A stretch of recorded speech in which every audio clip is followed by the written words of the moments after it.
Perfect. Awesome. I can Mhm. hear you loud and clear too. Wonderful.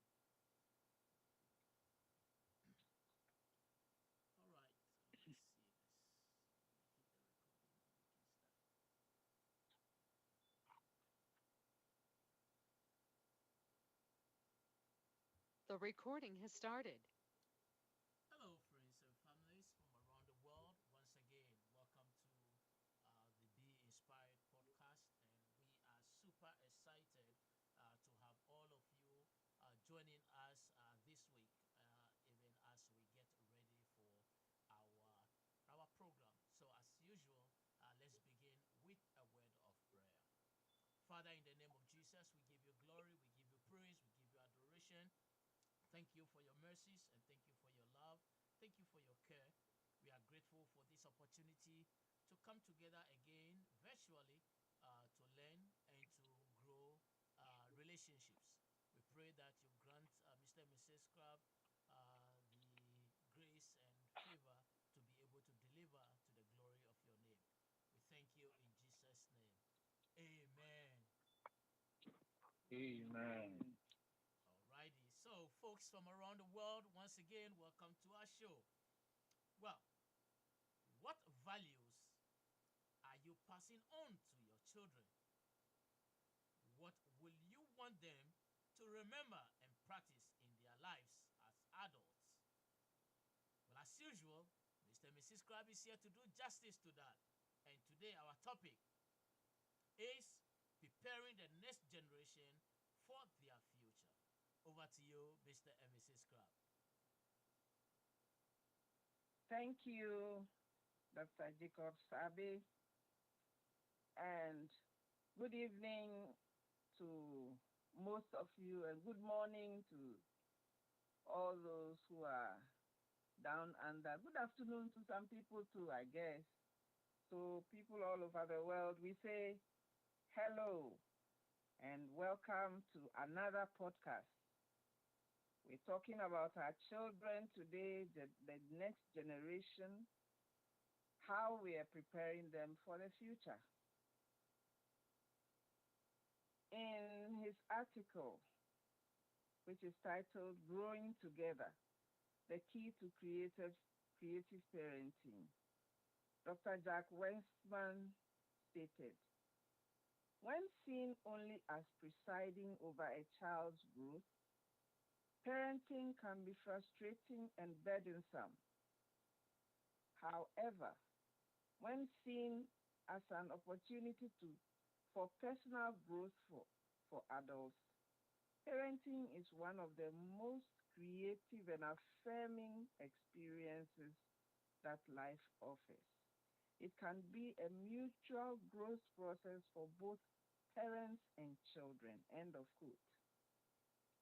You know, we all influence our children in different ways, both mother and father.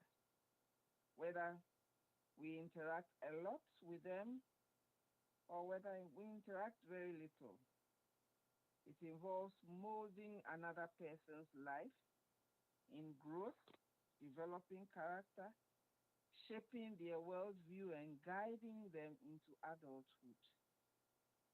And this is also followed by more years of being available to offer listening ears, to give them advice, to support the child, and help them to be independent. But all of this does not just happen automatically. It doesn't come automatically, you know. When we have children, nobody gives us a manual about how to bring them up when we have them, but we have to learn. We have to learn the culture in which we grow up in. We have to learn our own experiences. We have to factor in all the strong decisions we make about our children. The fact is that there are no perfect children. Just as there are no perfect parents, we are not perfect. We are learning all the time. And we should know that every child is a work in progress. Even the most gifted ones, they still have to be polished to enable them to exhibit their gifts and abilities appropriately. We are all not perfect, but that does not mean we should excuse our failures or our lapses. We should aim to do better at all times. We should learn and always aim to do better. How do we prepare our children? We have to prepare them for their own independent lives so they will become parents themselves because they will become parents as they grow. So we need to ask ourselves, what do my children need to know before they become adults? And there is a lot that they need to know. We have to help them take care of themselves in their own home because they will leave us and be by themselves. So we have to help them. We have to help them to learn how to cook simple things in their home. Help them to cook. Sometimes, some parents feel that maybe they have suffered a lot in life and so they don't want their children to suffer. So they do everything for the children. You are not helping your children at all if you do everything for them or you find someone who does it. Maybe you have a house help, you have people who come to do the work in the home. You are not helping your children. We have to help them to learn. And when they're very young, they're interested in helping you around. But that's the time we tell them, oh, you are wasting my time. Go away. Let me finish this thing quickly. Get them interested. As early as 2 years, they want to help you. Let them do something with you in the house. You are cooking. Let them help you. Give them little chores they can do. And then as they grow, you are helping them to learn to clean up. They clean up with you and for you sometimes. Help them to learn how to do their own laundry. People have grown.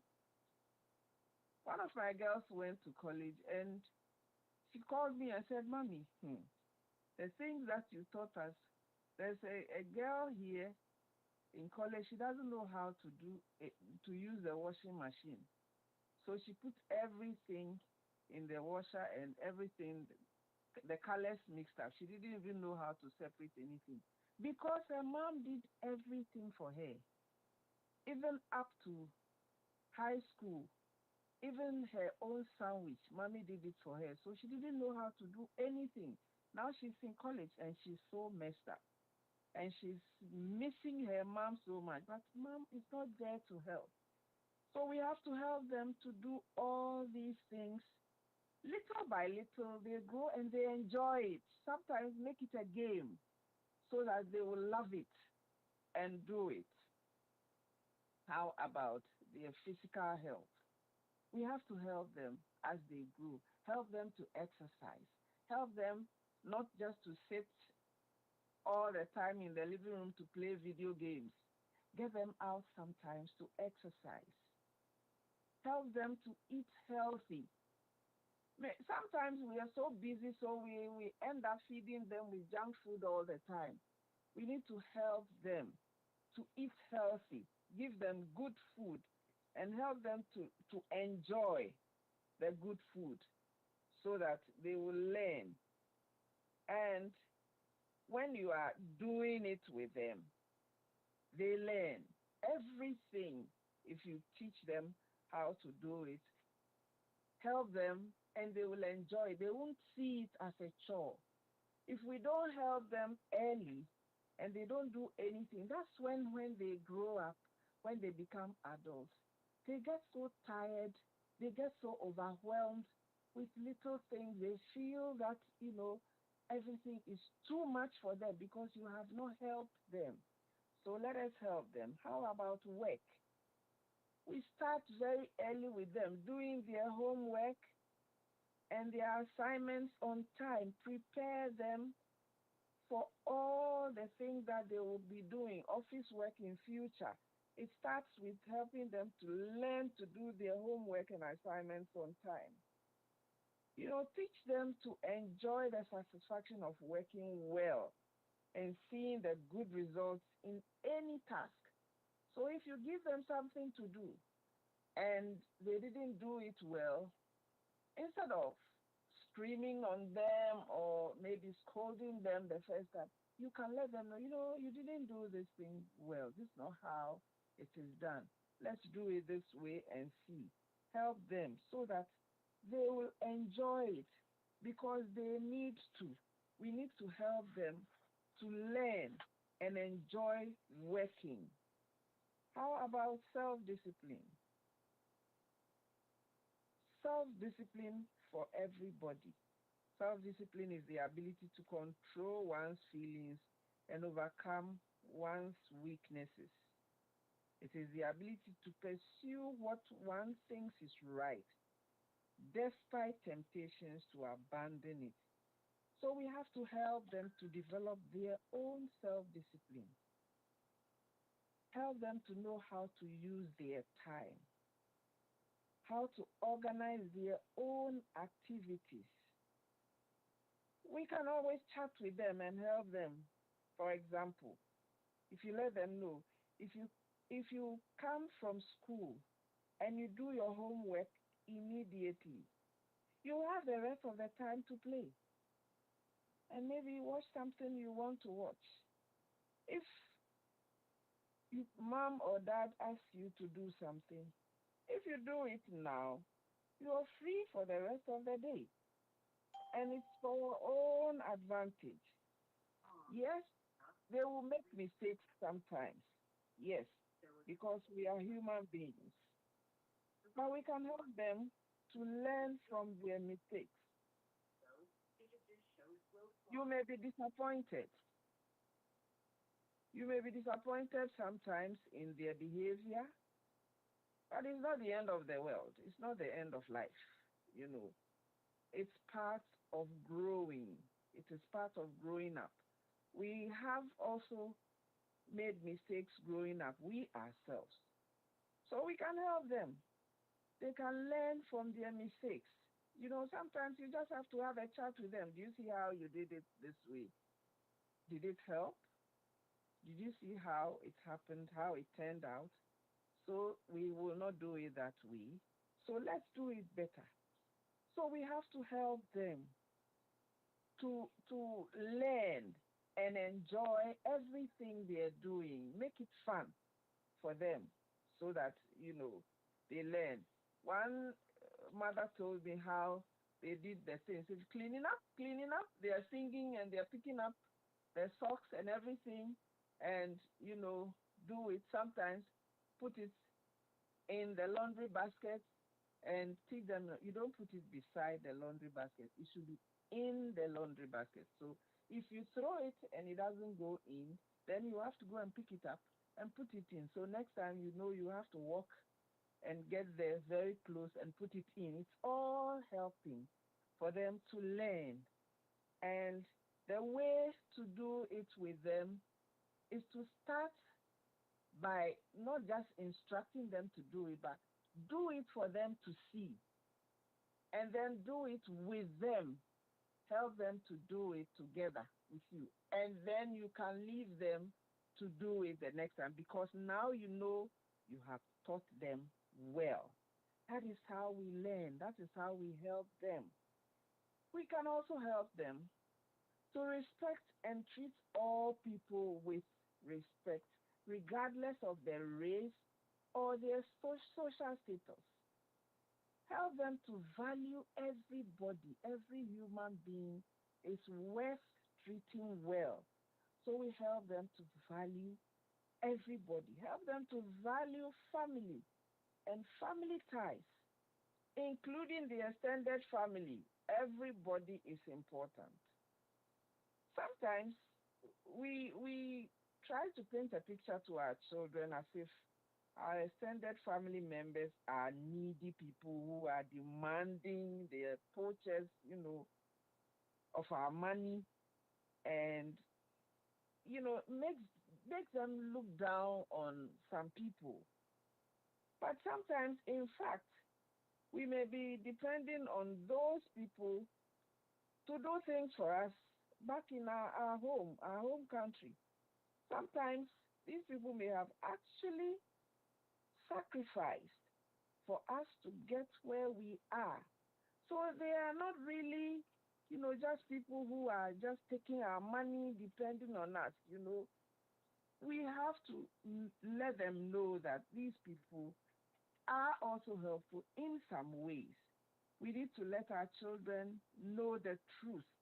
It helps them to know and appreciate those who have been a positive influence on our lives and their own lives as well. We need to let them know. Then they will have respect for everybody. We have to teach them our own languages. Teach them your language, your culture, and your traditions because it is very important. Help them to learn. When children learn different languages, it even helps the brain. Studies have shown that when people speak two or more languages, it even helps delay things like Alzheimer's and dementia. So we have to help them to learn our languages and our culture because we have to keep in mind that children are growing in a different era, but they still need a connection to their own heritage as part of their identity. Help them to belong and feel connected. When they can speak the language, they feel more connected to the people, and it helps them to find their identity. And as for us, the older ones, if we do not know or understand our own cultural and traditional practices, we have to learn so we can pass it on to our children instead of dismissing everything as backwards. Sometimes that is our problem. And then we get to a point we realize we are in trouble because we don't really know what to do, because we don't understand it ourselves. If you don't understand, find out. Just ask. Maybe your parents did not help you, you don't understand, but you can find adults whom can help you. You can ask them questions and understand for yourself. Then you can teach the young ones too so they understand. Character-wise, why are you demonstrating to them? Children catch and copy our behaviors easily without us realizing it. They learn from us very fast, so we need to be careful. Things we do in the house. Your friend calls you. You saw the number and decided not to pick up. And then later on, maybe the same day or a few days after, you're talking to this same friend and you tell him or her, I was asleep, or I didn't see your call. Your child saw you. You saw the call. You are telling your friend you didn't see the call. You don't realize that you are telling your child to tell a lie. Your phone, or you tell them your phone was dead. They know you are lying. And sometimes the phone rings. You even tell the child to tell the person, I'm not in. We have had that experience before with somebody we called. One child picked the phone and said, Mommy is not in. And we heard another child at the back, yes, she's in. She's right there. You see, you are teaching them to tell lies. Why would you be doing that? You don't realize that you are teaching them, and then when they start lying, you are asking, where did you learn that from? They learned it from you. The way you talk with people, they are hearing, they see it all. So when you do it, they are learning it. Another example, you are on the phone 1 hour, 2 hours, gossiping about people, different people, and your children are around, they are listening, ask yourself, what am I teaching my children? A child was playing with a friend in school, and then that child told a friend, "You know, my daddy hates your daddy." The child was saying, "Why?" He said, "He doesn't like your dad." It turns out that the child got that information from his parents as they were chatting around the dining table. They're eating, they're talking, and they're talking bad about this person so much. The child happens to know the person. He goes to school with his son also and their friends. So children, they just talk.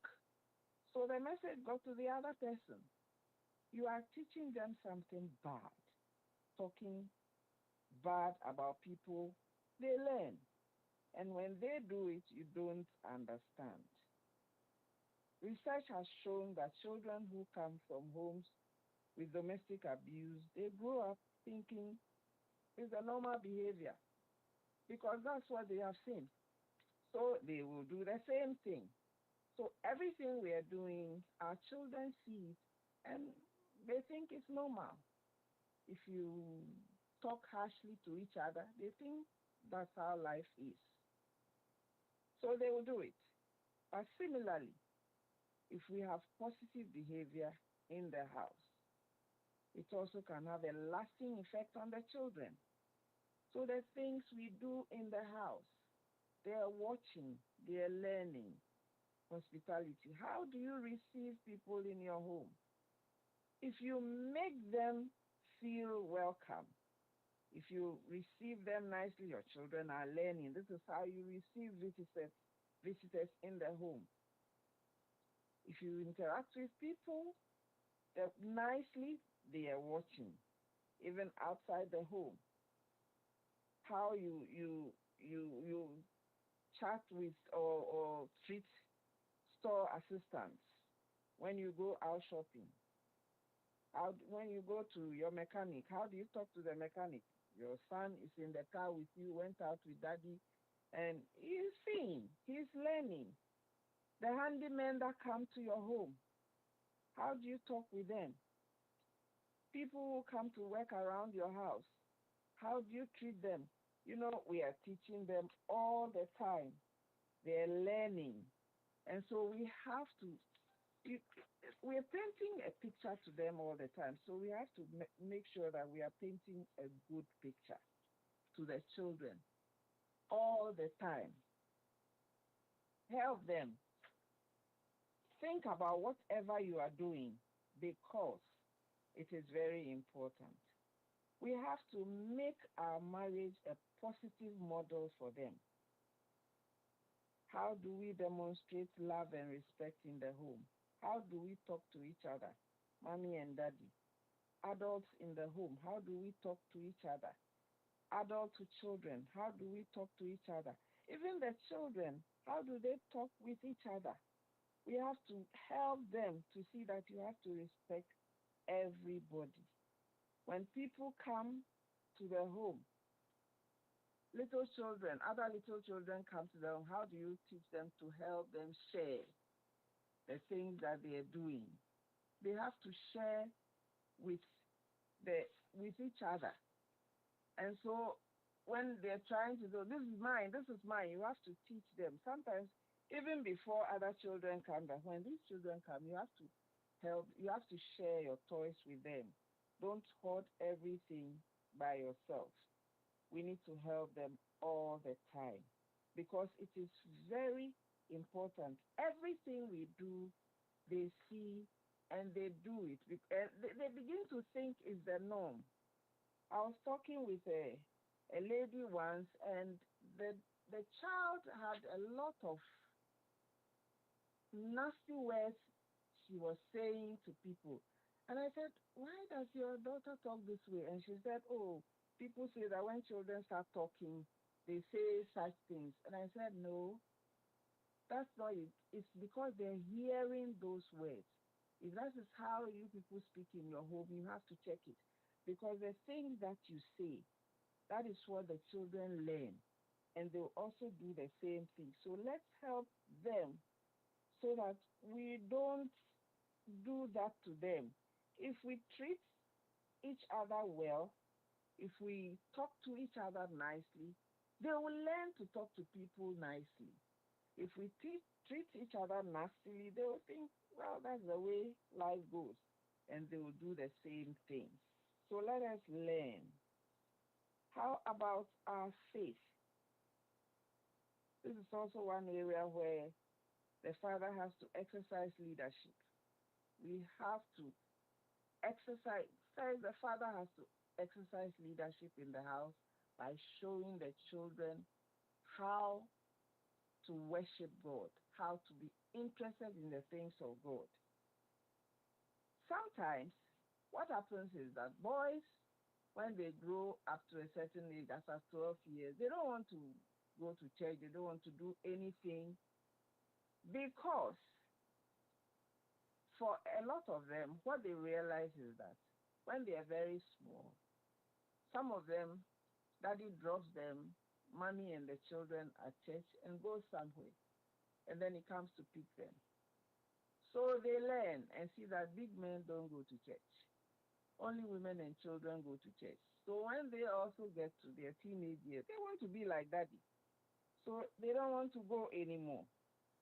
But if the father goes to church every time with the children, they will learn it. There will not be a point that they will say they are not going to do that anymore. And whatever we do, they learn. So we have to teach them what they have to do. As parents, we should guide our children to experience God for themselves. When we teach them to experience God for themselves, they have to know Christ for themselves. There's something that I always say, that God doesn't have grandchildren. He only has children. So the fact that I am a Christian doesn't make my child a Christian. And it is not the training that we have given them. It is their relationship with Christ. So we have to make it clear for them. You know, taking them to church regularly helps, but it cannot take the place of reasoned instruction in the Word of God. They have to know the Word for themselves. And sometimes we make the mistake when they go to church and they learn a few Bible verses, they come and recite in front of the church. We are very happy. Oh, yeah, that's not learning. We have to make sure that they know scriptures for themselves. They're reading the Word. They are praying. That means we are praying with them also. It is not for the Sunday school. Sunday school helps, but that is not the work of the Sunday school teacher totally. You, the parents, are the ones to teach them, and then Sunday school helps to just, it's just a help. So we have to be the real example. So it's important to explain to the children why we have to do things the way we do it, why we pray the way we do, the songs we sing, why we give in church, why we do the things we do, why we volunteer for some things like soup kitchen and all that. Sometimes going with them and helping them to do it, they learn. And so they are doing it. It is good to help them to understand these things. After a church service, an elderly woman approached the visiting preacher and asked him to pray that her children would return to the church. When the preacher asked why they did not attend church, she explained that while her children were growing up, she gave them a strict upbringing like she had had, with lots of rules about what one can do and what one could not do. One by one, as the children turned 18, they stopped going to church and they left home. She said, I taught them many good things, but I didn't teach them how to love Jesus. You see? So the lesson is that as parents, let us not get so caught up with do's and don'ts that we fail to teach our children how to love Jesus. We may portray God as a killjoy who keeps a scorecard to our rights and wrongs, always on the lookout to punish us when we fail. You know, sometimes the way we talk to them, if you don't do good, Santa Claus will not give you this or that. It's not Santa Claus who gives us anything. Jesus gives us the money, the Lord provides, and we provide for the children. And it is not because you've done good or bad. You have to learn to behave well. And as parents, our spiritual influence is very crucial for our children, especially when they are in the teenage years. When they are asking real life questions, we need to give them answers. We need to talk with them. Sometimes they ask us questions, oh, I'm very busy. You don't know the answer, but instead of, just agree, letting the child know, you know what? I don't know this, let's find out. You say, no, I'm very busy, you are disturbing. Sometimes we talk too much. Keep quiet.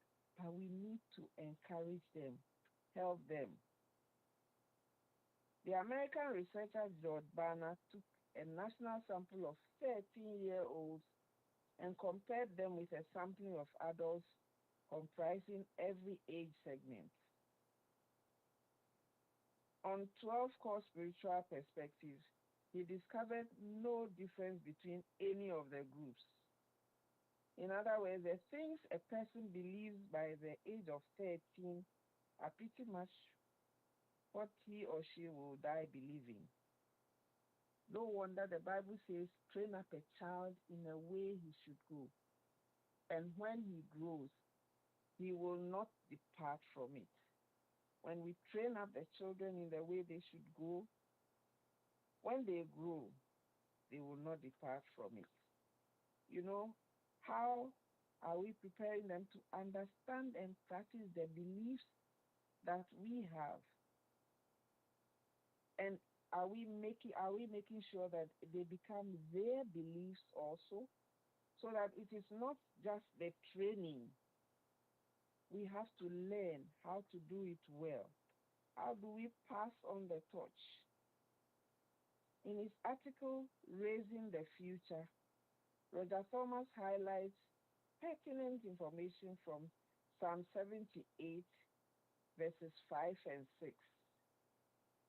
It says, He, that is God, decreed statutes for Jacob and established the law in Israel, which he commanded our forefathers to teach their children, so the next generation would know them, even the children yet to be born, and they in turn will tell their children. This is from NIV. I'll read it again. He decreed, that is God, decreed statutes for Jacob and established the law in Israel, which he commanded our forefathers to teach their children, so the next generation will know them, even the children yet to be born, and they in turn would tell their children. Thomas says, the Lord reveals, we teach. God doesn't constantly reveal himself and his word to each new generation. That's not how he works. Faith is not about our discovering new truths every day. God has spoken. The next generation learns from the previous. That's God's plan. He also has strong words for those who say children should be left to discover faith for themselves. Some people think that, when they grow, they will discover it for themselves. It doesn't work that way. It doesn't work that way at all. It is not enough to just leave them. Of course, a child must decide for himself when they grow, but it is the previous generation that must teach and guide. Our kids need the help. They need to be helped. You know, if we say that, parents should have no should should be hands off the policy towards the faith of their young children, it's a tragedy because we have all heard parents say that they will not force children on their they will not force religion on their children. They will just remain neutral and let their children decide for themselves. And for the most part, it's disaster when they do that. When you say that, oh, just leave them, they will grow and they will learn. It's disaster. So Thomas also warns about future consequences. Today's kids grow up in a high pressure world. Everyone who thinks this world is religiously neutral is kidding themselves. All kinds of forces are vying for the hearts and souls of the young. Just scan the TV channels that target teenagers and you will find all the proof you need. We are setting up our young for spiritual and moral disaster if the older generation fails to teach them the lessons of faith. That is, first of all, the responsibility of the parents. Faith is not about us. It is about keeping the torch lit and passing it on to the next generation. Today's children are our future. They rely on us, the adults in their lives, to teach and provide the right example for them to emulate in their future. We will not be with our children forever. In fact, they will not remain children. They will grow up to become adults who in turn will begin their own families. So we need to keep in mind that this is a phase that will not be repeated. The psalmist has written, teach us to realize the brevity of life so that we may grow in wisdom. This is from the New Living Translation. We have to be aware. Psalm 90, verse 12. That is where it is. Teach us to realize the brevity of life so that we may grow in wisdom. Another way to think of it is that we never know when we will leave. Some children are left very young. One parent dies. Or sometimes even both parents die. You never know when you will leave. We come into this world. There are two things. You don't know when you will come. You don't know when you will go. But when you are here, make use of the time. So when the children come, let us teach them for as long as we will be with them. So that even if it was a short time, God can tell us, well done, good and faithful servant. As parents, we have only a limited period in which we can influence our children and instill in them the qualities and values that we desire them to continue. We have a responsibility to prepare the next generation to take over from us. So we need to ask ourselves, what are we passing on to them? How are we living so that they will be very confident when we are not around or when they are not around us anymore? How are we helping them to stand firm in whichever way that they will be? First Corinthians chapter 11 verse 1 tells us, Paul said, follow my example as I follow the example of Christ. This is from the New International Version, First Corinthians chapter 11 verse 1. Follow my example as I follow the example of Christ. Can we say confidently to our children to follow our example as we follow the example of Christ? Sometimes some parents say, do what I say, not what I do. but they are watching you. They are watching you and they are doing everything that you do. Sometimes you don't even understand. Some children, they grow up and they start drinking, and the parents are wondering how they got to drink because they didn't teach them how to drink. But what happens is that when the parents meet, when the adults come around, they're sitting there drinking their beer and all that. The children also take, as they take the glasses, they taste and they drink. They see it. So as you do it, they are copying. And when they grow, you are wondering where they learn it from. They learned it from you. Everything we do, the children see it and they copy. So if Paul says that, follow my example as I follow the example of Christ. If we do the things that Christ does, they will learn also. And they will do it the way we talk to people, the way we take the things of God seriously. We don't just go to church for the sake of it, but we live their life at home. They're learning. They're seeing what we are doing, and they will take it seriously, whatever we do. If your child sees you praying, they will also learn to pray. If your child sees you every time you are so anxious, you are worried, you are worried about everything, you complain about everything, they learn to complain. But if they see you, that you sometimes hand things over to God, even things that are happening to them, you call them and you tell them, let us pray, let's all pray together, commit it to the Lord. They learn to do it. So we have to pray for them also and turn them over to God to care and protect them, because after all, He is the one who takes care of all of us.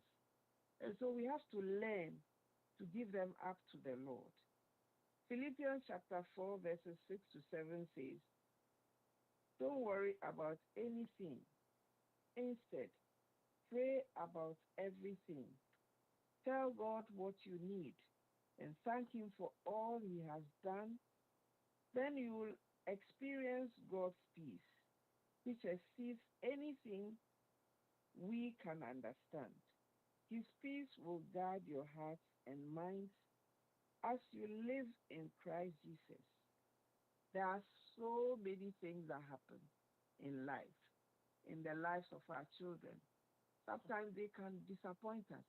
Sometimes they do things you wonder that, what? How did you get that?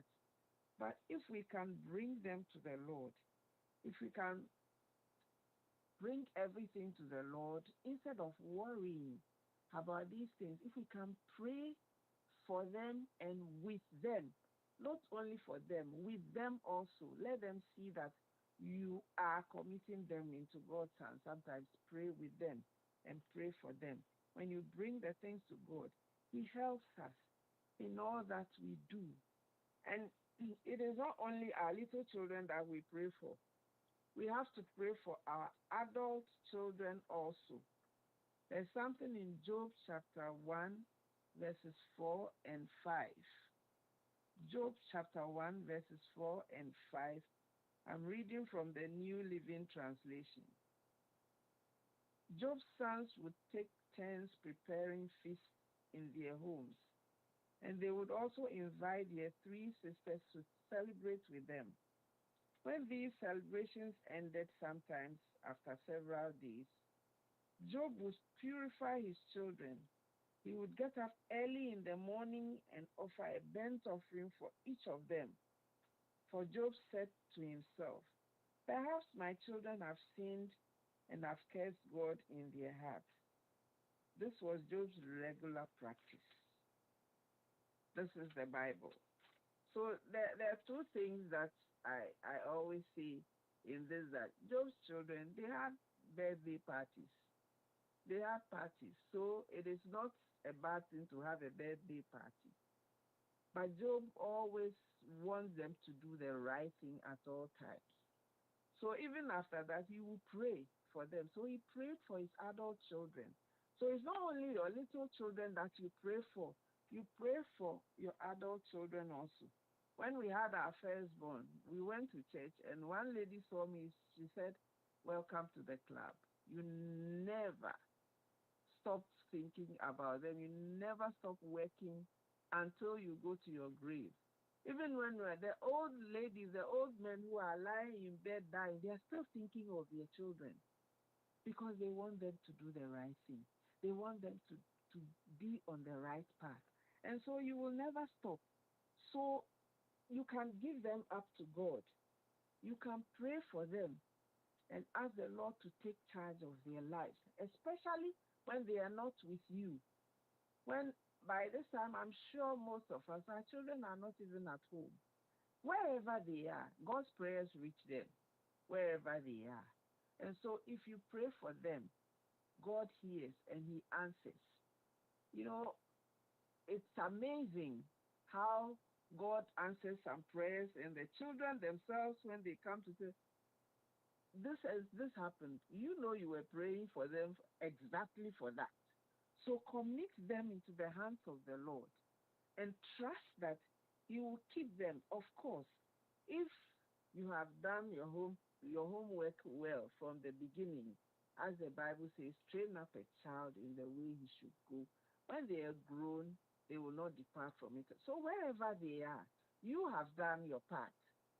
So even if, like a friend of ours say, even if they take a scenic route, they go wayward a little bit, they do some strange things, they will come back because you are praying for them. You have taught them the right thing from the beginning, and you continue, you never stop.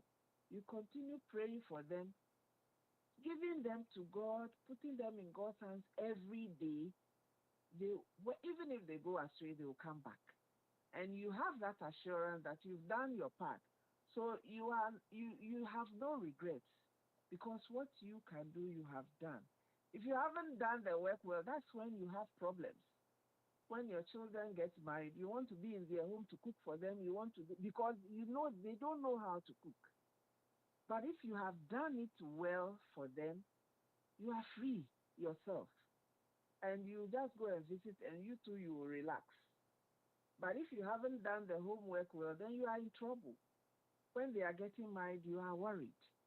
You don't know what to do because you know that they can't do it well. Not just the women. There are men who are married and the parents are worried because they know their children can't do anything.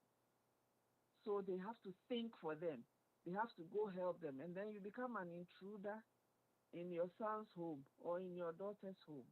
So let us do the homework well, give them good examples so that when they grow, we are confident that they will do everything well by themselves.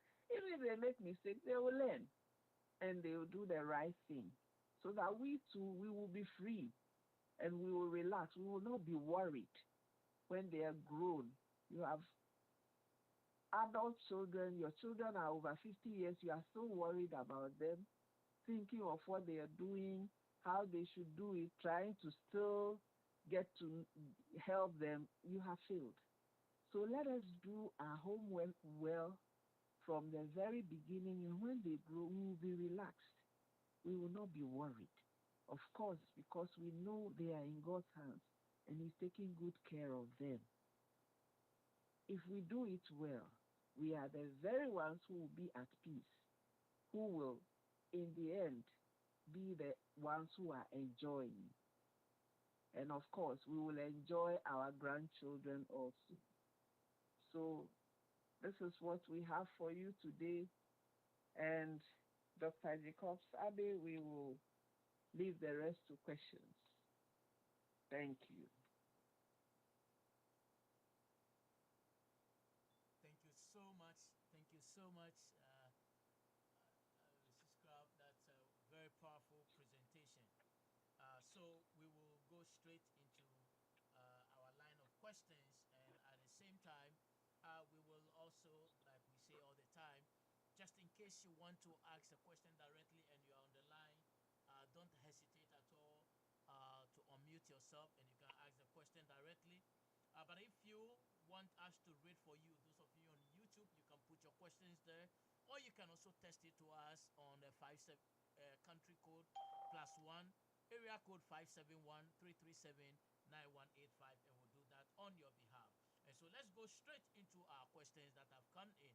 The first question is coming from Pennsylvania, and it says that thank you so much, Mrs. Craft, for such a good delivery. My question is, what foundational values and beliefs should young people establish before entering a serious relationship or considering marriage?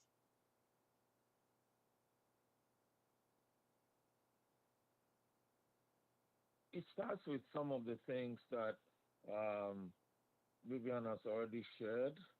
Um, you're talking foundational things. First of all, respect for people, whoever they are, regardless of their race, status. We must respect them as people. We don't create hierarchies of respect because this person is from my country. I will respect them more than somebody else because they don't have um, a, a graduate degree. I have less respect for them, or because they're not earning as much. No, or because they have this wonderful house and car. Therefore, respect goes up. We respect people simply because they're people. That's one. There are also character traits like speaking the truth, being honest. That's very important because how do you get into a relationship when one person is lying to you, as and when they want? So, where is the truth? How can you um, pledge your life to somebody whom you cannot trust? There are things, like that. And then um, another value is just I would say many people may not consider this, but we think um, people should love work. In other words, they should be ready to work. You know, you get into a relationship. If I need help, are you going to stay away? You ought to. I would like you to come and help me. you know, so yes, things like that, and showing that you care, just showing that you care, not in terms of a transaction, but just genuinely showing that you care for people. That's important. Some people enjoy, some of us as parents do that to our children. If you do this, you are the good child. If not, no. So some people grow up with that. If you don't do what they want, no, you're not good. If you do what they want, yes. And what they want might not be healthy or helpful for the relationship. So we need to be able to develop all of that, to be objective, to be honest, and then also um, we'll finish with this. We must be able to speak our mind. We must be able to speak our mind, to confidently speak for yourself. You know, you don't like this, you like this, you do not like the way you're being treated, you ought to be able to speak for yourself. So we need to, if this, the one who asked this is asking about children, yes, you start them before they get to the stage where they're going into a relationship, because a child who hasn't learned to speak up, it's going to be difficult for them to do so when they've just finished college and you are telling them speak up for yourself. How do they do it? They don't even know. So let's help them to do it when they're much younger. And if you do have older children that you haven't helped them to do, it might be good for you to have a sit down with them and share some of these things with them. That, you know, as an adult, this is what you'll be expected to do. I'm not going to be there to be talking on your advocating for you, everywhere. And so you learn how to do it. They learn how to do it for themselves. Thank you. Thank you so much. Thank you, Uncle Richard, for that response. Now, the next question, uh, also from the US, and it says that how has the cultural narrative around marriage shifted across generations? And what do young people today stand to gain or lose from those changes? I'm not sure what culture you are referring to. So it might be helpful if you're a little more specific because um, I don't just want to say. I could simply say, marriage today is not the same as marriage 50 years ago, but that's not very helpful. Um, what is important is that every generation needs to know how people view marriage. We believe from the Christian viewpoint there are certain basic things that God is the designer of marriage and it's important for him to be part of your preparation to be married, your relationship, and you run your marriage according to his principles. That's our belief. But that's one. The important thing, if you're going to think about how marriages were 50 years ago, it would depend on the culture. They're different, and that's why we say we need to learn from different people. Um, I grew up in Ghana, same as my wife. Marriage, as it was then, the practices surrounding it is what's different, and it's how people get married, how people even meet. Because we've gone from I would say, more predominantly arranged marriages, and now, if you're calling it a shift, it's more the young people meeting themselves and then getting married. That doesn't mean there are no more arranged marriages. Yes, there still are arranged marriages, you know, and even the way people meet has changed, from people just meeting, getting to know each other in school. People are doing more online stuff. I'm not talking about online dating, but people are meeting each other through Facebook, things like that, Instagram, DMing people. So those are some of the subtle ways meeting people has changed. Then, in terms of some of the traditional practices, if you're talking of the traditional ways of marriage, mostly their core elements. Those haven't changed. You know, some places there's a dowry, some places there isn't. That's why I said, the more specific you are about a country or particular groups of people, then we can be more specific if we do know about it. But these are the main things: how people meet, the elements that go into, and when I say traditional marriage, I'm meaning more the customary type, outside of the civil, as in court registry, and then also um, religious, that will be church, mosque, temple, for example, marriages. Those have the civil as well as the religious ones have tended to keep their core elements. The traditional ones, the practices have changed. Some have become more elaborate over the years, but those also have core elements like gifts, uh, um, gifts and tokens representing various aspects of the marriage are exchanged between the two families. You know, in some, the woman presents certain things, the man presents certain things. Those are basic elements that have been retained over the years. But in terms of um, how people celebrate those times, they have changed over the years. So and that would vary, from groups of people, countries, etc. Thank you. Wow. Thank you so much, Uncle Richard. Thank you. Thank you. Thank you. All right. So now let's go to Nigeria. And it says that, in your view, what is the ultimate purpose of marriage? And how should that purpose shape a young person's preparation for it?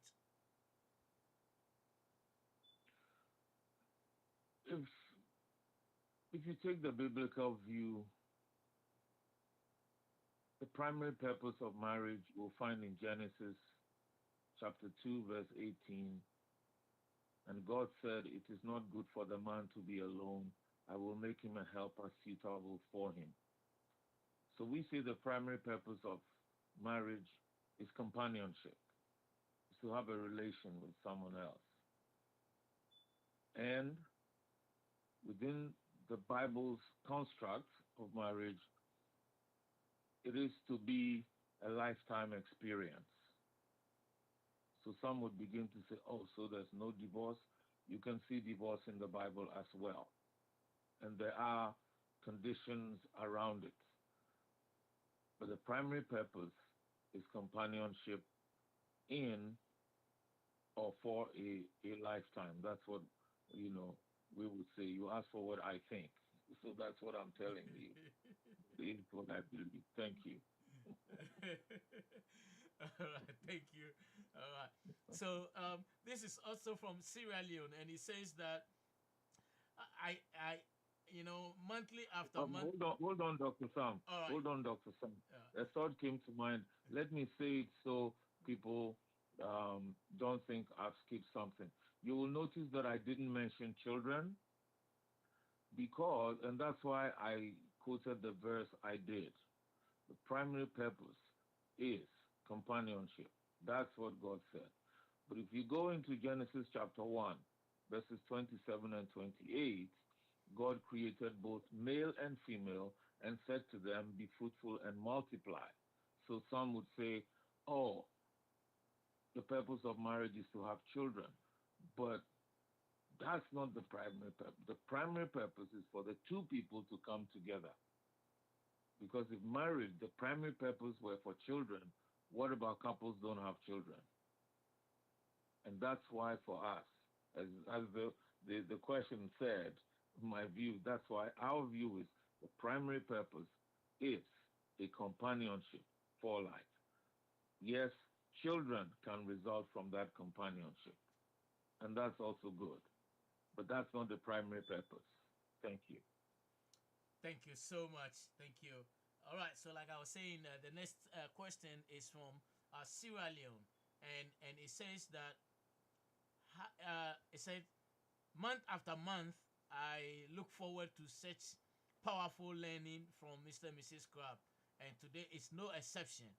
My question is, how can faith communities better equip young people with a healthy, realistic theology of love, commitment, and marriage, knowing that young people in this dispensation are shying away from our faith?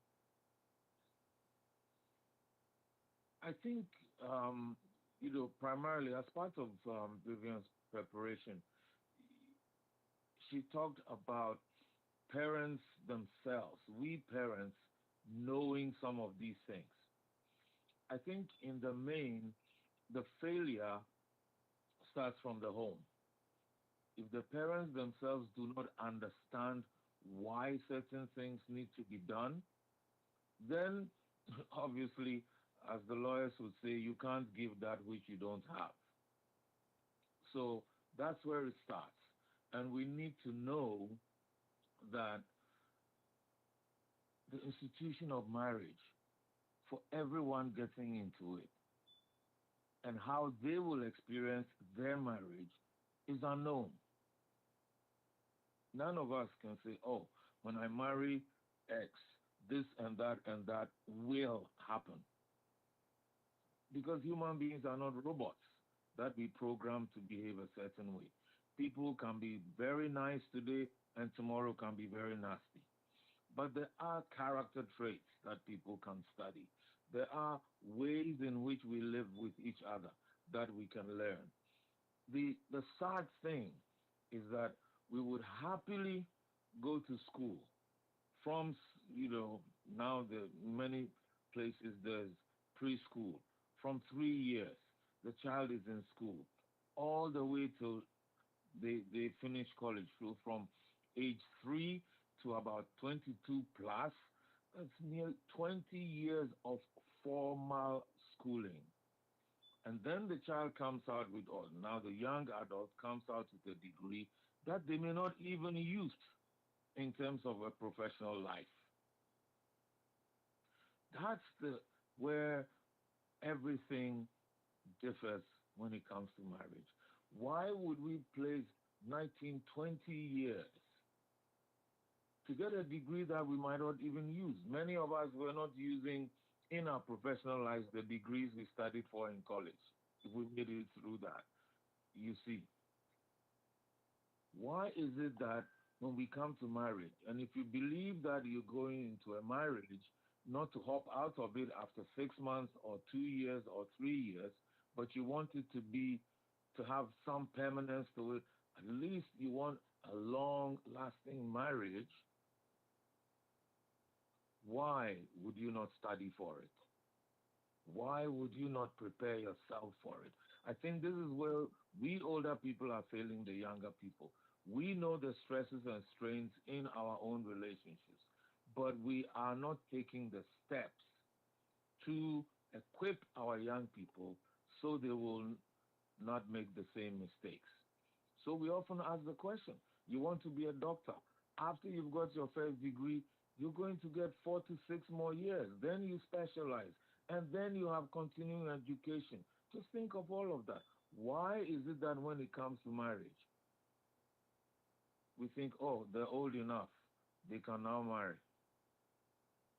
So in the same way, we strongly recommend in the home we need to teach. That's why we're talking about things like respect, how you talk to people, how you receive people.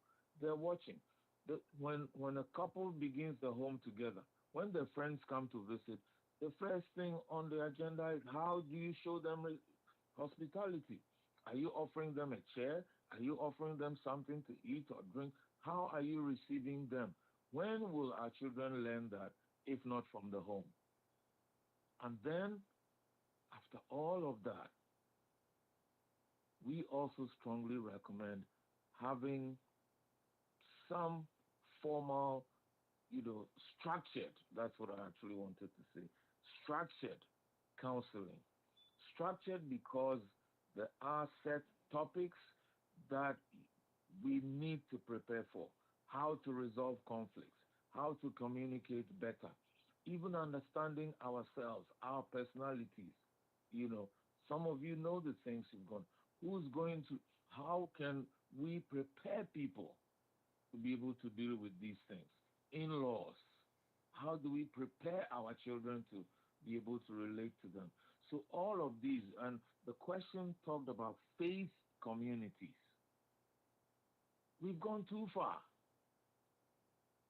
because we're thinking church, mosque, temple, youth group and all that. No, the first faith community should be in our homes. So let's not think of institutions somewhere else. Our first faith community should be in our homes to begin preparing our children. That's what's important. Yes, when we get to the institutions of faith, the communities as we're calling them, then they can help with the structured ones as well, where young people are prepared before marriage. And we think, after all the years, from all the years we've been doing this work, we think one area that's missing, that we need to all to advocate for, encourage, and if you have the opportunity in your faith community to start, is by teaching starting from teenage years, structured teaching. This is how you treat people. This is how you treat a woman. This is how you treat a man. Show respect. Learn about this. Learn how to groom yourself. Learn how to be neat. Learn how to do this and that. That's where we need to start. Because they're going to start meeting the people. High school, secondary school, before they go to college. And then thereafter, they're out in the big, wide world. Even before then, they're there. Even now, they're there, meeting people on Facebook and all the other places where they meet. So the time to start is now, and then way before. In the institutions, they also can, I will say, they will supplement what we've begun in the home. Thank you. Wow. Thank you so much. Thank you. All right. So the next question is actually coming from California, and it says that thank you so much. I'm just listening to your show as a first timer, and guess what? I'm actually listening with my children, three children of mine, plus my husband here. Now, my son, who is 17 years, just asked this question. So I'm asking on behalf of him. And his question is, what do you consider the most dangerous myth about marriage that the next generation need to unlearn? I'll give you two. One, that love is enough, however you define love. And second, we can handle everything by ourselves because we are adults. The biggest lie, not even a myth, out there. So, love is not enough. And we cannot always handle everything by ourselves. There are times when we need help, and we need to get the right help.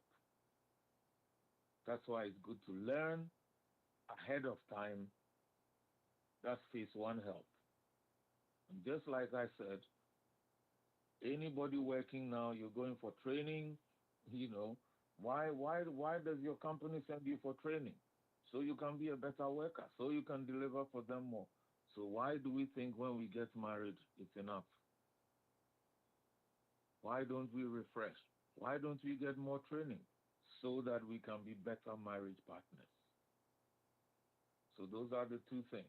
And another thing that I'll add is the fairy tale stories, which says, and they lived happily ever after. It doesn't happen. So, you have to be real. So you imagine that, you get married and you live happily ever after. Nobody lives happily ever after. So there is work to be done. So that is why you have to learn and prepare yourself.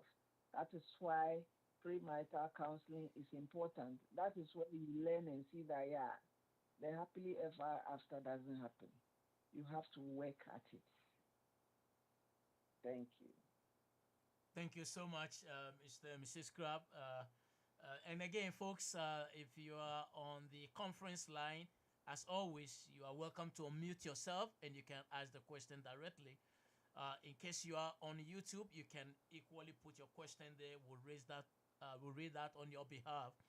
You can equally send a text message or WhatsApp, country code +1, area code 571-337-9185, and we will learn together. So let's come to the Commonwealth of Virginia. And it says, at what level of personal emotional maturity should young person seriously begin to consider marriage? And how will you help them assess that readiness?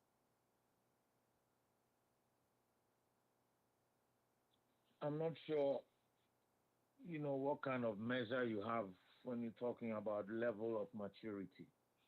But there are a few pointers that can help. And this is where premarital counseling is helpful because as part of the program, yes, you do go through sessions when you're discussing communication, and yes, you begin to understand your emotions when you're dealing with personalities or temperaments. You can begin to even understand yourself, why you do certain things and why you do them the way you do. So that's one thing to consider. Then the next thing is how can how amenable, how open are you to be able to give as well as receive? I'll use a simple word, correction. How do you receive? Because if I say criticism, for some people it's a negative word. How how well do you give and receive feedback on something? That is also a pointer. Another thing is when things don't go your way, how do you receive it? How do you treat the person who may have been responsible or who you think is responsible? And then when you yourself mess up, you don't do something right, how well or how do you handle it? How do you deal with it in such a way that you do not become a repeat offender, so to speak? So these may not be emotional as such, but you realize how these things can trigger emotions. So preparing for a relationship, it's good to be able to learn about these things way before you can even get into a relationship. Yes, you can assess your personality. Yes, you can learn things like what's my love language. You can learn things about yourself. How do I receive correction when I don't do something wrong and somebody tells me, how do I take it? And when somebody does me wrong, how do I handle it? How do I let them know? You know, because these are qualities that we need to have, then we can enter into healthy relationships and be healthy partners ourselves. And if you are to know you are ready for marriage, you should be yourself as a man. You should have your own work you are doing. You are earning your own living, and you have your own accommodation, and you can reason and take criticism well. So you yourself, you want to get married, you don't have a job yet, you are looking for the job, you are not prepared. So you have to look for those, you have to make sure you have those things, and then you know you are ready for marriage. Wonderful, wonderful. Thank you so much. Uh, and still, we are in the states, and this is Maryland, the state of Maryland, and it says that what is the connection between financial stewardship and marital readiness, and how can young people begin building that discipline now from your experience? Even before you get married, you need money, you know, to pay for everything getting to the marriage.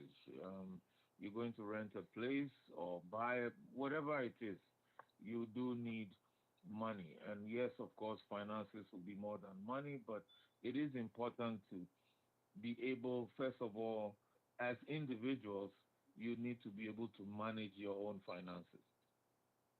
If you aren't able to manage your finances and you are expecting that when you marry, your spouse will be the financial manager, maybe what you Yes. need is not a spouse. You need a financial manager first.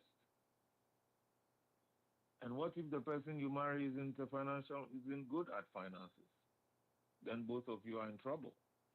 So that's why we say individually, yes, you should be able to manage your own finances. And how does it affect the whole marriage? Everything. There's money used for everything. So it's important to be able to do that, not only in terms of spending, but even more importantly, in terms of planning our future financially.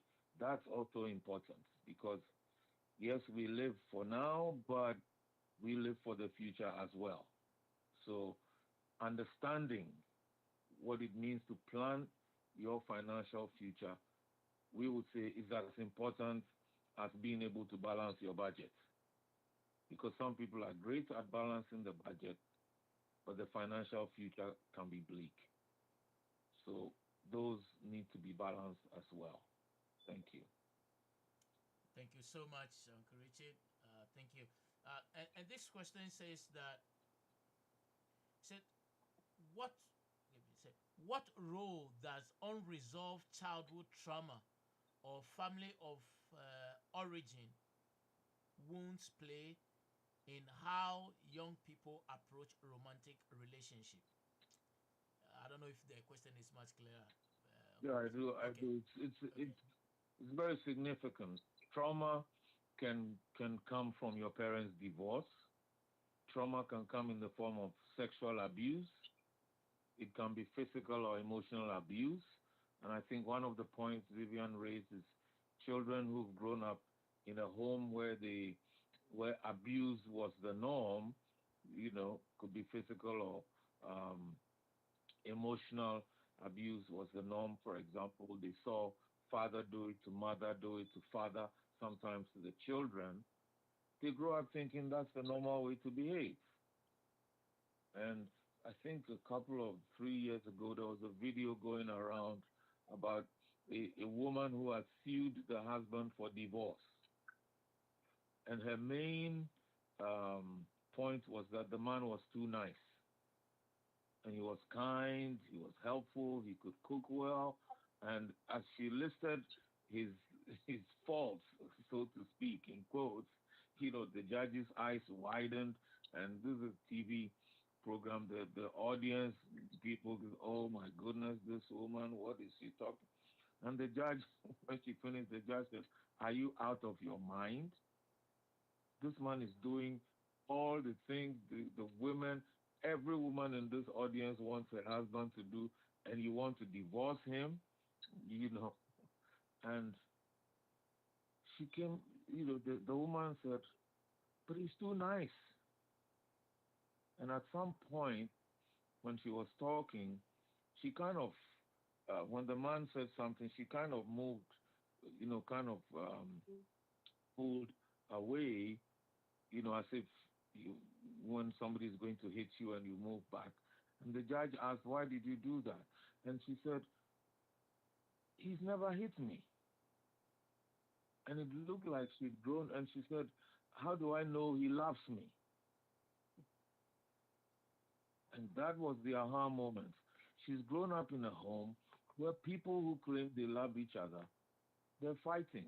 The man who says he loves his wife has punched her up, and when he finishes, he's telling her how much, oh, how he's sorry and he loves her and all that.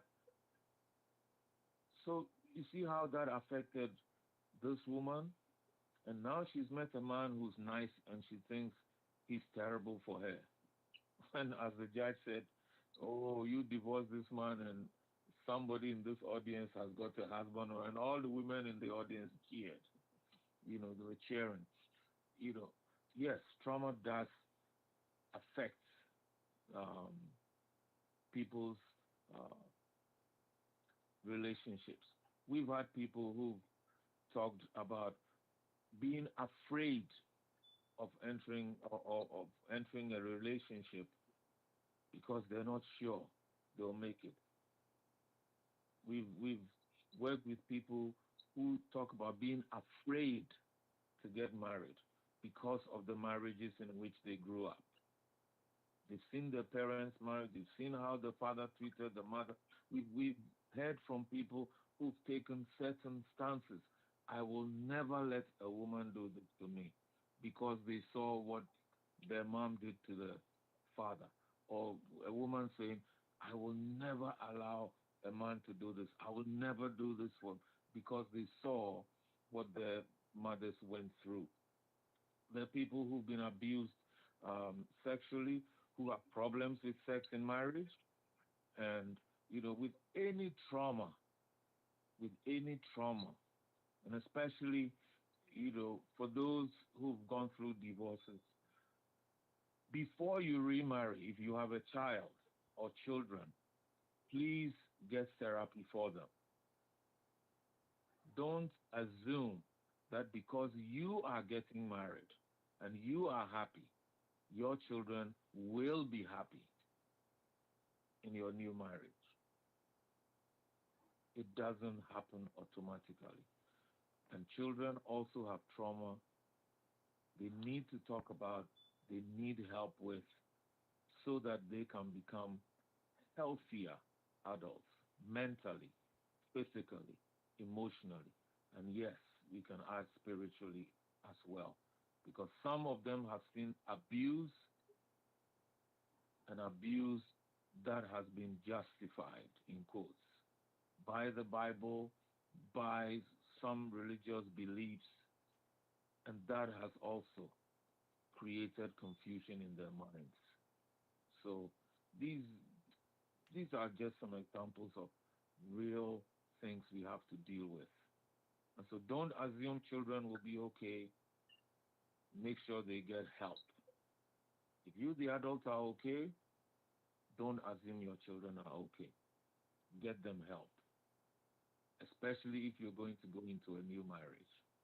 And even if you won't, get them help so that their relationships and marriage will be healthy ones. Thank you. Wow, thank you so much, Kurichi. Thank you, thank you. This is coming from Britain in the United Kingdom, and it says that uh, what should young people no, how should young people couples learn to fight well, engaging conflict constructively without weaponizing words or shutting down emotionally? It's a whole session, maybe more, session plus. So maybe, you know, we will tackle resolving conflict. Actually, you know, we can title it, "How can we fight and both win at the end?" You know, so Both of us? coming so near you, maybe. How can we both fight? How can we fight and both of us win at the end? You know, but that's what we often um, discuss with our couples because it's natural to fight. It's natural to disagree. It's natural to have conflicts because we're two different people. And I think that's the starting point for every young couple to understand that I love you doesn't mean the person has to or will say yes to everything you want. They have a mind of their own and no, they're not robots. So that's a starting point. You need to be get into a relationship knowing that there are times the person will say no,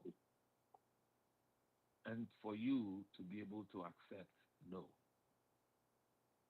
But that's hard sometimes when we hear people say, "Oh, I want the best for the person." Well, the person is also wanting the best for themselves, and it may not always align with yours. So how can they do it? Is by developing the skills to be able to do so. You develop the skills first by learning, and secondly, by practicing. That's the best. You learn. Some people say, oh, yeah, now you've given us the tools. Well, you can have the best tools and have a problem and still suffer through the problem if you're not using the tools. So, how do they prepare? Learn about themselves because it's us who, it's what makes us who we are. Sometimes that's what brings about the conflict because we're not the same people. We might share values, we might share ideas, but it's never 100%. And if you agree on everything, as my wife says, then one of you is lying, both of you may be lying, or maybe you don't even understand what you're talking about. So let's learn the principles or tools for dealing with conflict, and secondly, practice them. Many people know what to do, but they don't. And the default is what we have known, learned, or developed growing up. And that's what we often take into our relationships and onto our marriages as well. And some things we will have to unlearn, and then we will have to learn new things and practice them. Thank you. Thank you so much, Mrs. Crab. It's been a wonderful section. Another question here. and it says that in what practical ways can young people build habits of appreciation, affirmation, and intentional connection that will sustain romance long after the wedding? It turns out that most of us, not all, but most of us, 5 years, 10 years into marriage, there is no personal appreciation or affirmation. How do we handle this? By practicing it, learning to appreciate each other, learning to affirm each other, learn to say thank you. Little things done for you, learn to say thank you, learn to make the other person see, I have seen what you have done. I hear what you said. You know, when we appreciate each other, then we will grow. If we take those things out, that is the very thing that brings the problem. So if somebody is saying, all that I'm doing, she doesn't see it, all that I'm doing, he doesn't see it, it means that you do not show any appreciation. So learn to appreciate each other. Simply learn to say thank you to little things. That it doesn't matter how small it is. Learn to say thank you. Make the person see, I have seen what you have done, and I am thankful to you, and I appreciate what you have done. That's how it's just learning to practice it. We so we don't take each other for granted. When we are in the relationship for a while, we begin to take each other for granted. So you do things and you don't say anything, or you think, it's your duty. So if you do it, what's the big deal? It's her duty. It's his duty. That's how we fall into trouble. So we have to learn to appreciate each other every day. See the little things that each other has done. Mention it and say, I am grateful. Thank you. And then we also need to think about what makes the person feel loved. This we can share, with each other. And then again, we practice these things. So it's not that we're robotic about it, but if the person says, "Oh, I would, I appreciate an occasional note, nice note from you." Oh, occasional. You don't have. This is not the person not say every morning write me a love note. So why don't you just do it? I think for some of us, it's it's creating that habit, and we we think it's not necessary because for us it doesn't work. But it's not. I like what one person put it. He said, "Can you love me for me?" In other words, can you love me the way I want to be loved, instead of you loving me the way you think I should be loved? You see, it's the person who, what do we say? The person feels loved. It's not you think love for them. So we need to learn from each other as well. Because sometimes we hear, read, see from other people, and we want to do it for our partners also. But it may not work for them. You know, if your partner doesn't love flowers, why would you give them flowers? Maybe they want something else. If your partner wants you to sit with them and watch a movie once a week, that's all. Like one man said, is that all? That's all. So you may be buying them expensive things and it's not working. All they want is to sit and watch a movie with you. So why don't you do that? And when we begin to do that, if we begin to do that, we will realize that appreciating, keeping love alive actually doesn't cost as much as we think. It's not the things often that money can buy that make people feel loved and know they are really loved. Thank you. Wow, thank you so much. Thank you. Well, at this point, we have just about three more questions, unless other questions come through. But so this question says that what do you see as the greatest external threat to marriages in today's societies? And how can young people be intentional about guarding against them? I thought the person would start with internal threat because because the couple can be the biggest threat to their own relationship. When people are selfish or they refuse to practice things that they've agreed on, I mean that's the biggest threat to a relationship. Those are the big threats to a relationship. Or you know, character flaws they do not want to reform. And as Vivian said a little earlier, taking each other for granted. Oh, he will understand. Oh, I mean, this is no big deal. Things like that. What's the biggest external threat today to marriages? I was going to use a word. Okay, I'll use a word and then explain. I think it's comparison, comparing. And it's comparing based largely on social media. Because social media has succeeded in showing us worlds, lifestyles, and things we do not have. But because of the power of video, film, they tend to imprint on our minds, and we keep thinking about them, which then become desires. And very often, unfulfilled desires lead to frustrations, which we can then take out on each other. So we're back to the two people in the relationship again. So for me, that kind of external threat has grown bigger than possibly parental influence because people may be living far away from their parents, maybe even in another country, and parents may not have that direct physical influence, although some still do long distance.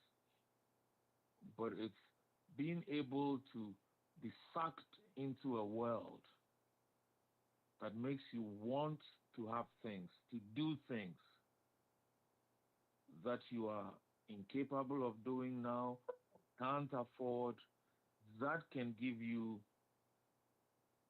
we think, a worse, quote unquote, fairy tale existence than we read as children in books. And that is what many couples are living today because that's in our hands, on our phones. You don't have to switch on the TV. It's with you, in your pocket, in your purse, wherever you're going. It's on your desk as you work. And it pops up and it pings. And in seconds, you are transported from reality into another world. And each of us needs to retain the mental balance in being able to discern between what is real for us, and what we can have and when. And if we should even be going after those things. Thank you. Thank you so much, Uncle Richard.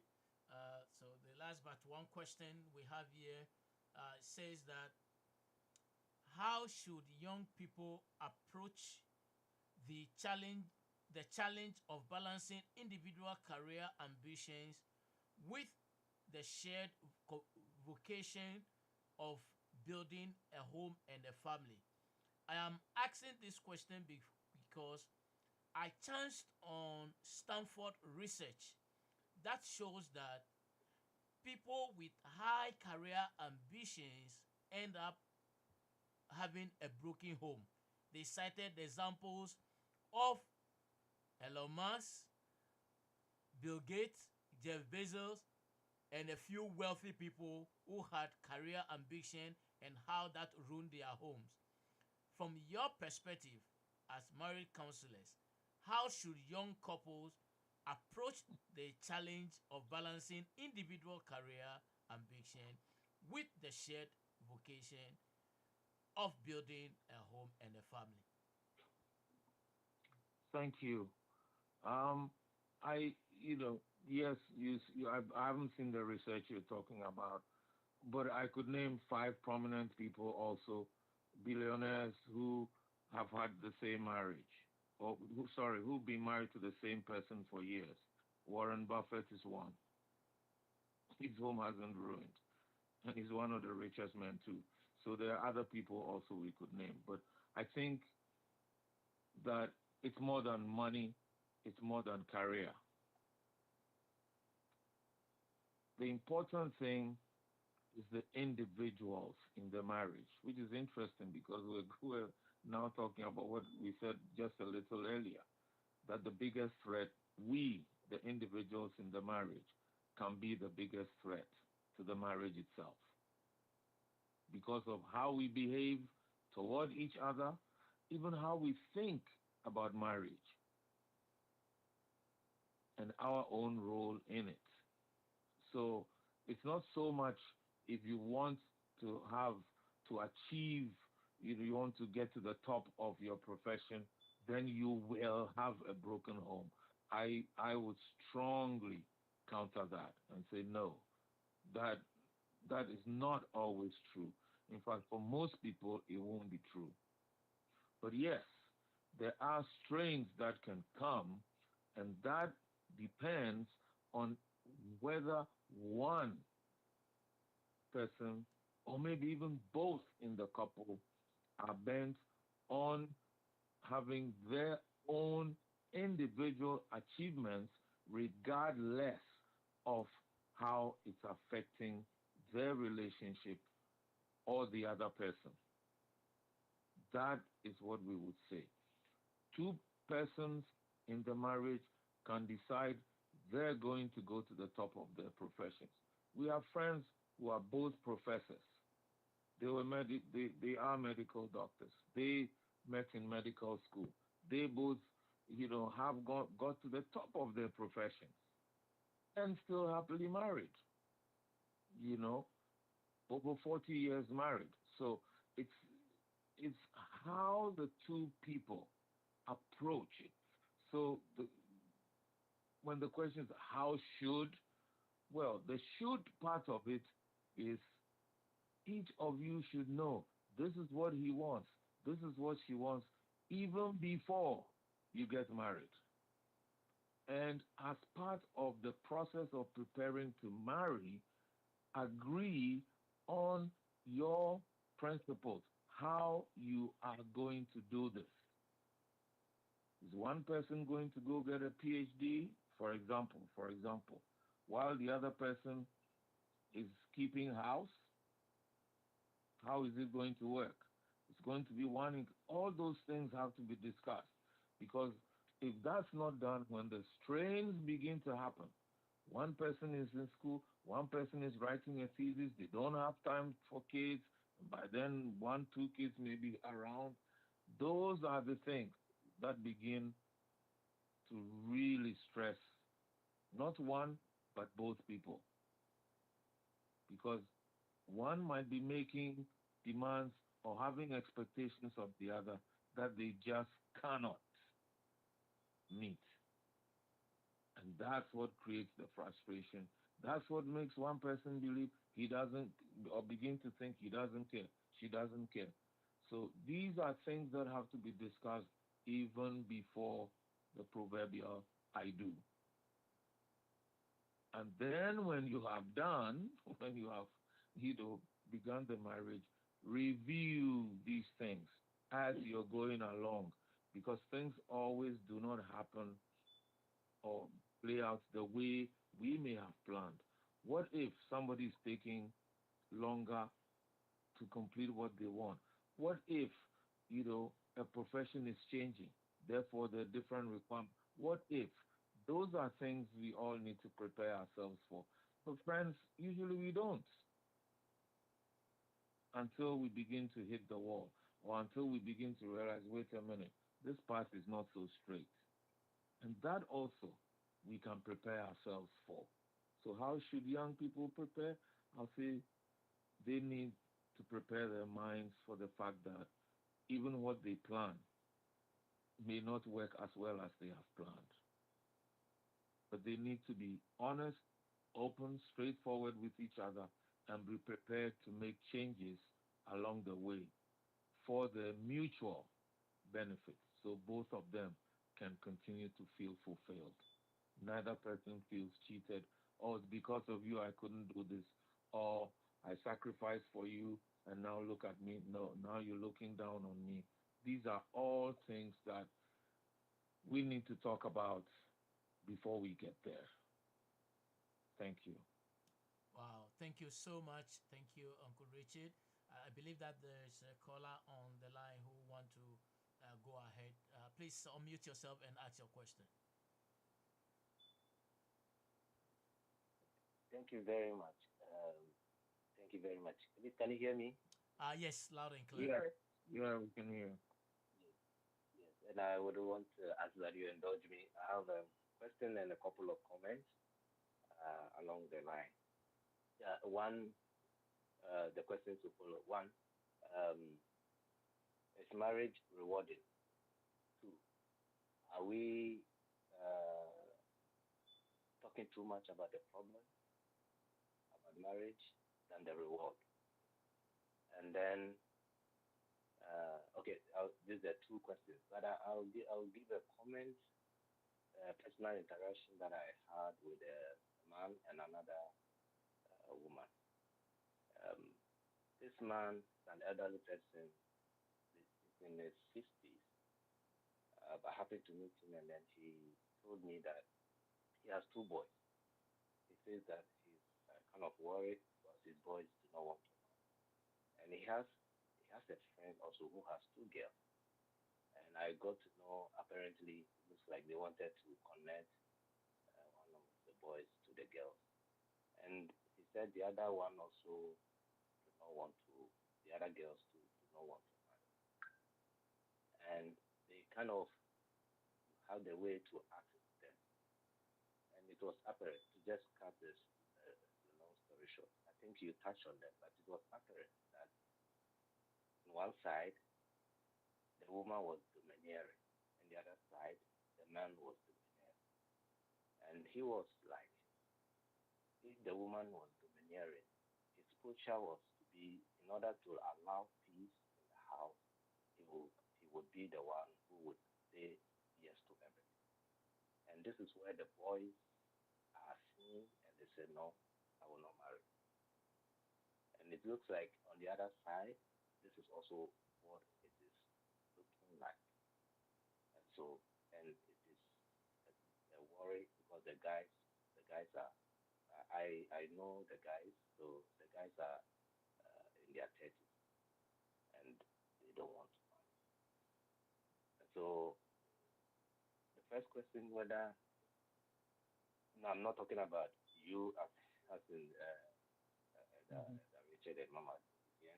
I'm Mm-hmm. talking about whether we are talking too much about the problems of marriage than the reward.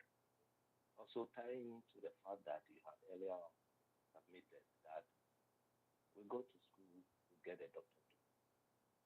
And it is because we know there is a reward in getting that degree. Do we see things as the younger ones seeing that marriage is rewarding? Then the final comment is only a question, comment or question. I also met a woman, a grandma. She apparently has been brought in here to help the grandchildren. And she was telling me that she just can't stand the way the children talk to each other and to their parents. She just can't. She's from Africa. She just can't stand. And this is what it looks like. The parents also have brought the grandma in here to help them this kind of behavior. Now the grandmother says she cannot, and quickly I was my mind took me to Timothy first Titus, where scripture was saying that paraphrase that the older ones should instruct the younger one. Mm-hmm. It looks like the fact that the older ones or the younger ones setup here is entirely different. The older ones are unable to instruct the younger one. This is how I see from the frustration of this grandma. She just cannot put herself into a situation where see the child talk the way she talks to the parent. And she was just so I just listened because I don't have the answer. So I get it. So I just brought this. I hope that I've been able to communicate well to you on this Okay. matter. Whether the elder women are failing, we are failing because the generation that are in or this generation are totally different and so cannot have influence over them. Yeah, thank you. Thank you. So the first question is marriage rewarding? Yes, marriage is rewarding. There are so many good things about marriage. When you grow, when you are married and you grow old together, you are there for each other. You care for each other. You get to know each other very well, so you know how to handle each person. You need a companion. Somebody asked what marriage is for, and we did say it was for companionship. So that companionship, everybody needs a companion. And so it's very rewarding if we treat each other well. We will get the rewards. We will be good companions for each other, taking care of each other and being there for each other. And there are many gains. You will have children, and the children will grow. They will also, in turn, come and help you and all that. And we are not putting too much, we are not talking too much about the problems. It's not like we are magnifying the problems as such. Problems are there, but it is how we look at it. So how we handle the issues is the, how we deal with it and how we see them. Issues can be there, but we can handle them. If we are prepared to, we can handle them. So the first thing is that yes, it is rewarding. If it is not rewarding, people will not marry and be there for years. And then when you come to the generations, the older ones teaching the new ones, it is our readiness to learn, especially the young ones. So long as we think that the older ones have something to teach us and we are prepared to learn, we can learn from them. It can be a different era, but the issues are about the same. So if we are ready to listen to the older ones, we can learn. And then the older ones can also feel free to teach us. But if they say anything, we throw it away. We tell you, especially when they come from our home country, come here, so this is America, you don't understand anything, then they're not going to teach you anything. They will look at you, and even when they see that the children are going astray, you don't want them to talk, you don't want to listen to them, so they will not talk. So it is our readiness, the younger ones, our readiness to learn, that will give the older ones a chance to help us. Thank you. There's research in the U.S. Mama, to Mama, show that. Mama, I just want to make a break.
second.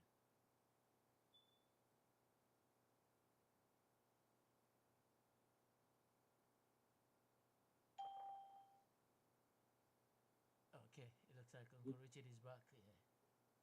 Yeah, Okay. I don't know who decided to cut us off, but um, yeah.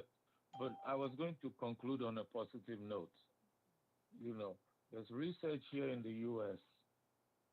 that says married people tend to be wealthier, they earn more, they tend to be healthier, and they tend to live longer. You can just Google it, you will see it. Yes, of course, there are singles also who can make money and live long, but this is a general trend, you know. And what we're doing is not creating fear in the minds of people. If anything at all, we want people to have better marriages, happier marriages, people enjoying their marriages. And so that's what part of what this whole program is about. And uh, we just want to thank you all for your patience being with us all through the program and with that slight hitch at the end. Thank you all so much. Over to Dr. Jacob Sarvin. Thank you so much, Uncle Richard, and thank you everyone for joining us. Indeed, it's been a pleasure. We are excited that we were able to bring these lessons and learning to you. We look forward next month, third Sunday of the month of May. We look forward to come your way again, and thank you all for your questions. And God bless all of you, and have a blessed evening. Thank you all. Bye bye for now.